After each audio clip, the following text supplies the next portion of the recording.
For today's cup of coffee, we're going to be discussing nightmares and night terrors. And Yates had started us off yesterday with one of his dreams that was kind of disturbing. It could have been in the realm of nightmare. He did say that he woke up sweating. He has given us another dream for tomorrow. It's very horrifying. So that put me on the tangent of what is the difference between a nightmare and a night terror. So that allowed me, after a day of rest, to go back into nerd mode, which is my usual mode of function, and find out what is the difference between a night terror and a nightmare. Nightmares, of course, usually occur during REM sleep, which is rapid eye movement, is what REM stands for, as opposed to the night terrors, which usually occur in the first 4 levels of sleep. So I thought that was pretty interesting. And the night terrors have a tendency, I've got different things here that I'm clicking on, so you'll hear the mouse on that. With the night terrors, there is movement that a lot of times is not remembered. And that is where that you get into sleepwalking and different things like that. That's always fun. What can cause these things? Nobody really knows. Same thing with nightmares. Nightmares, one of the things that they said was the difference on that is that it's usually able to be remembered. Whereas when people are having night terrors, these are activities that the sleeper may not even know that they're engaged in.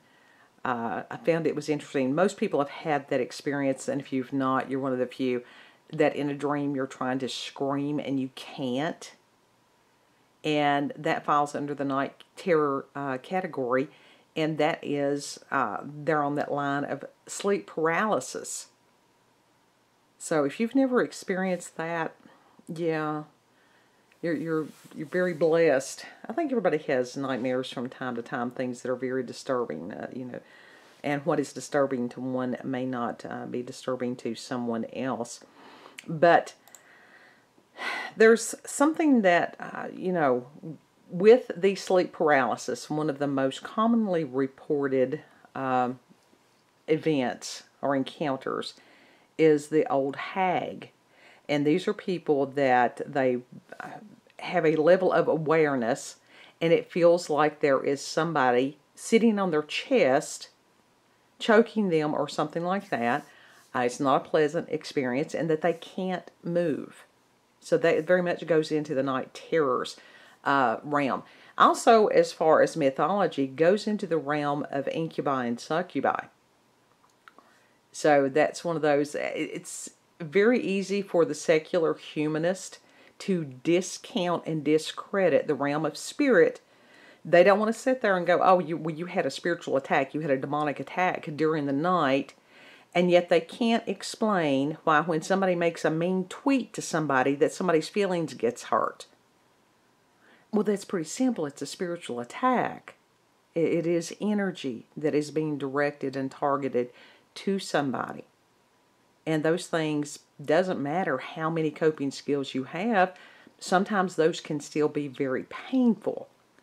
And by the way, I don't twit. I'm sorry. No, I'm not sorry that I don't twit.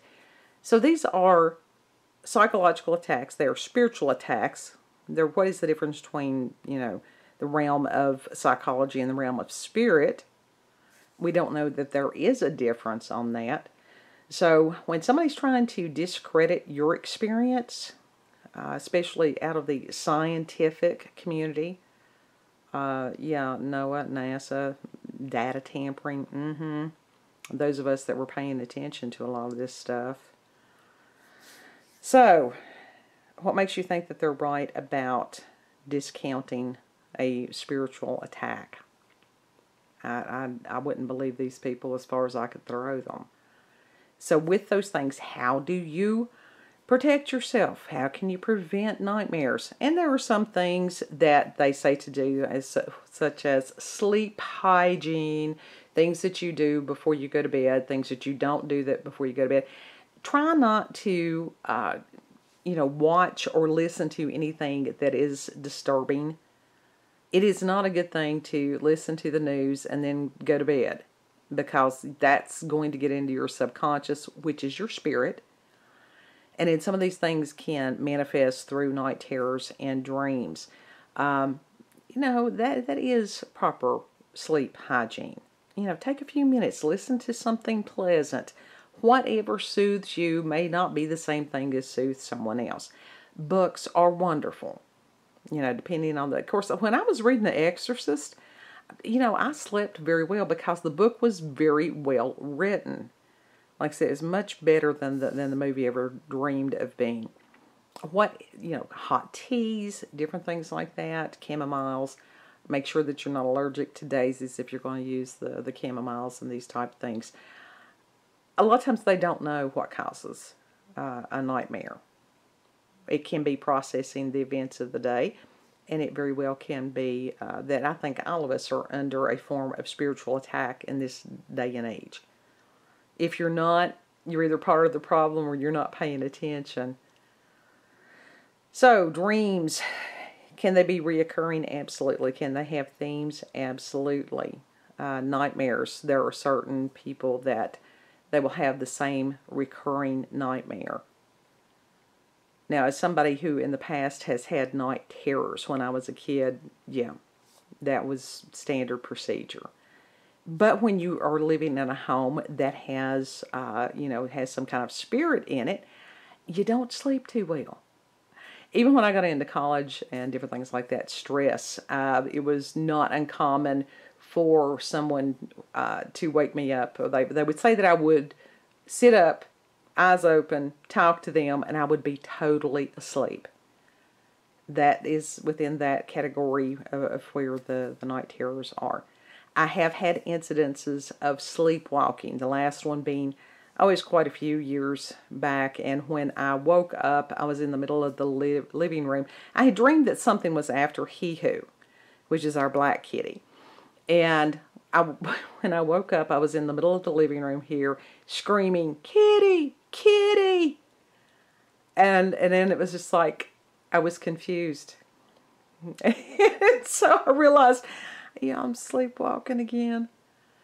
Have not done anything dangerous to my knowledge at this point while I was sleepwalking. I'm one of those that, highly active during the night, during the times that trying to sleep. Sleep is not my friend. But I have found, I did get one of these headbands that's got the earbuds built in. And that has helped a lot. PTSD, you don't sleep well.